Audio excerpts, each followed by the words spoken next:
Welcome to Real Estate in Real Time. I'm your host, Woody Zimmerman, here with Mark Skibowski of RE/MAX Lakes. Welcome to the weekend. Here we are. Yes, here we are. And today we're going to talk about the stages of emotion when selling your house. And this is a big deal. It is a big deal, and you don't think about it as a professional, right? It's a career for me, it's a job, it's whatever, but sure, it is an emotional business, whether you're working with buyers or whether you're working with sellers. Mm-hmm. When you make that decision, you're going to sell your house. Am I really ready to sell? Right now, especially, because it's highly likely it's going to sell pretty quickly. Right. So, just as we counsel buyers on, make sure you're ready. With sellers, same thing. Make sure you've got your emotions in check. What's my why? Why am I selling? Am I relocating? Do we have to get a bigger house because we need more bedrooms? Do we need to be in a different spot in town? Right. All of those things, you really need to go through those pieces. And then once you've made the decision we're selling, put it on the market and you are selling. Yep. So after that happens, there's a funny thing, and we see it with a lot of sellers. It's standard stuff that goes on. So now we've got it listed. Hey, is it ever going to sell? There's anxiety, right? So when you're going it alone, when you're doing it by yourself, you don't have anybody to vent to. Right. All you've got is you and your significant other, or just you if you're selling it on your own. Right. There's a lot of anxiety involved with selling a house. Where am I going to go? Yeah. What am I going to do after I get an offer? What's going on? Why can't I sell my house? Right. Absolutely. And closing dates. Is my closing date going to be, fall in line with the closing date on the house I'm going to buy? And it's a very emotional and anxious time. And again, that's where, from a broker's perspective, a lot of times we're simma donna. Yeah. I don't know if you ever watched Saturday Night Live, but the simma donna. Yes. That's part of our job, is to kind of keep those emotions in check as we go through, because it is an anxious time. It is. I get it. There's a lot of planning involved. If you're moving to a house that they have to sell, how's their closing going? Right. All things beyond your control. And as a control freak, for me to tell people, guess what? There's certain things you can't control. Yeah. It's disturbing. It's disturbing, and it makes us pretty anxious. Sure. So, again, stay calm, keep pressing on. The transaction will move along at its own pace. And that's where the broker, who's done it more than a time or two, can keep you informed. That's part of it, is keeping the client informed, because a lot of that anxiety comes from you don't know what's happening. So as an agent, many times I look at it and I go, man, I guess I didn't do a very good job explaining that as we're going. Or, hey, I've explained it and they didn't really listen. They heard what they wanted to hear, but many times it's us. We don't do a good job of explaining to that level. That's where the Professor Skibowski needs to come back in and break it down to that lowest level so they really get it. And then test for, hey, did you get what I said? Right. Did you understand what we were talking about? Yep, I got it. It's an exciting time, though, once we put it on the market. So we get that anxiety. And then, hey, we get our first showing. We are so excited that we got our first showing that as soon as that agent walks out the door, we're texting our agent, we're calling our agent, we're saying, hey, how'd the showing go? Yeah.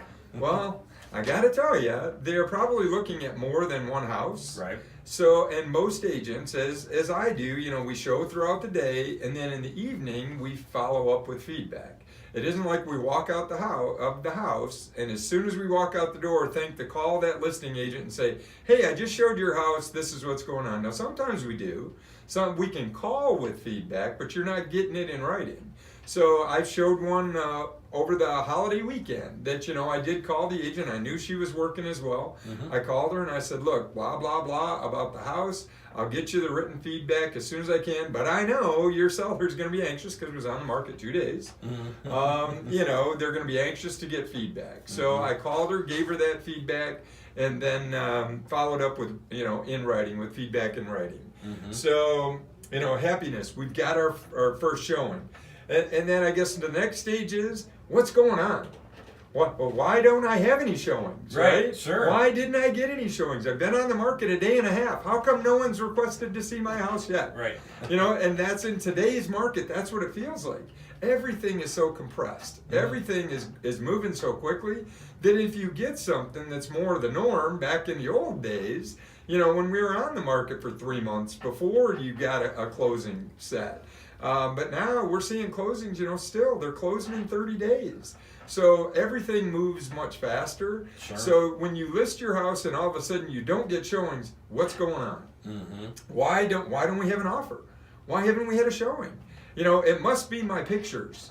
The pictures are wrong. That's why no one's coming to look at my house. Right.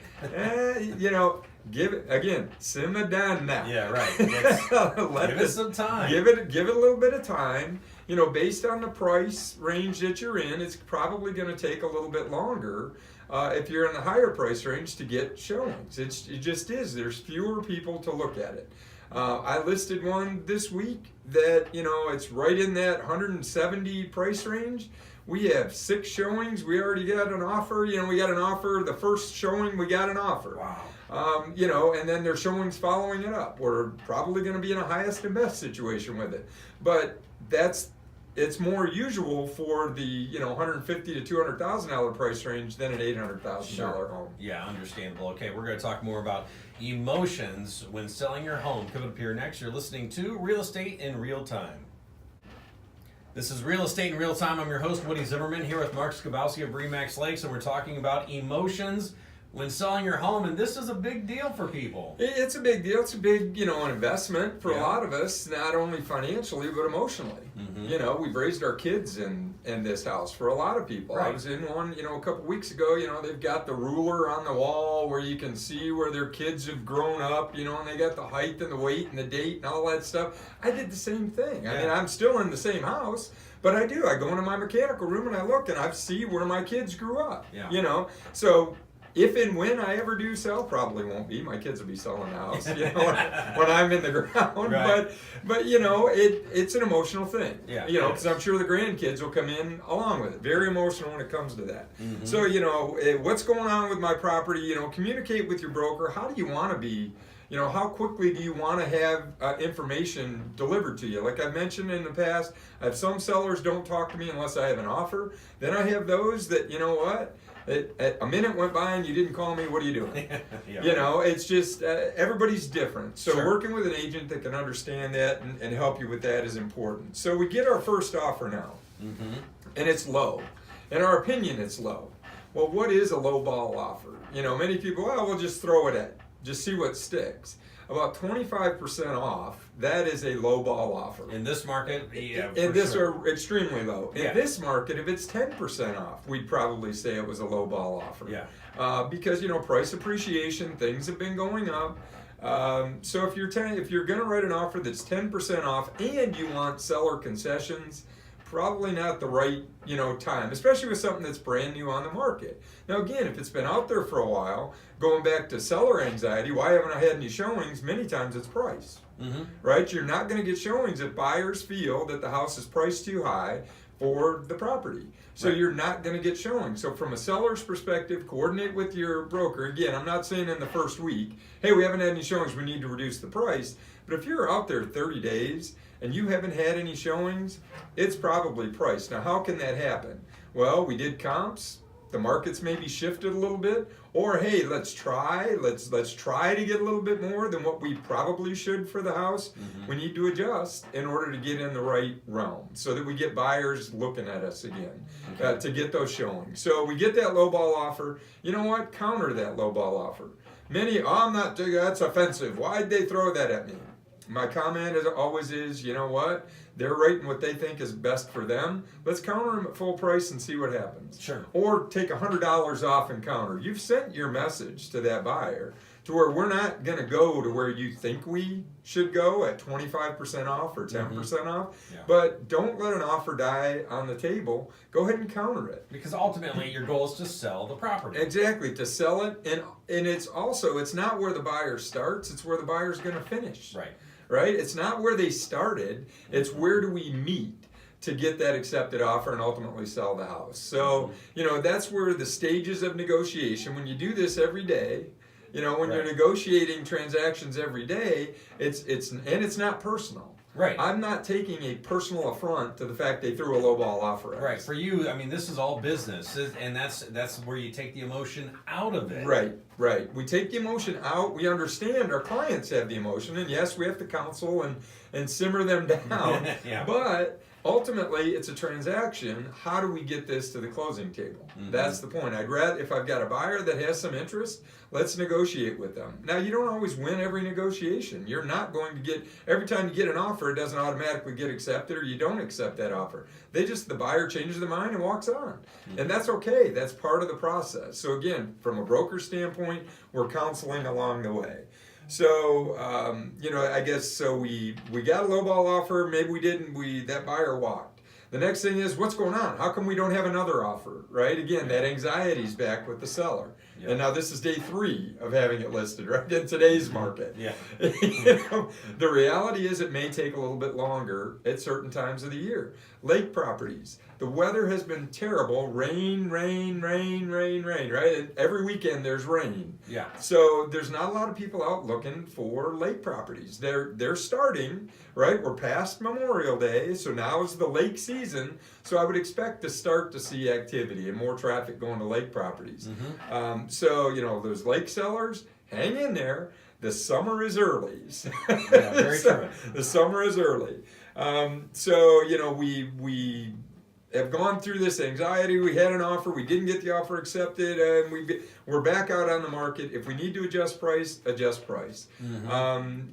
If we need to make other changes to the property due to any feedback we get from showings, because I do take that constructive criticism. When all I get is price too high, that doesn't do us any good. Why do you think it's priced too high? And occasionally I'll call those agents and ask that gave me the feedback. What didn't you like about it? Well, there was a pet odor. Okay, there's something we can resolve. That's right. But we can't change floor plan. No. We can't change location. We can't change the neighbors' yards.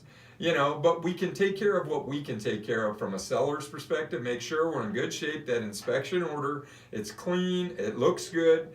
All of those things. Occasionally there are bad pictures, but many times we'll get, hey, can we change our pictures out? We're not getting any showings, it's bad pictures.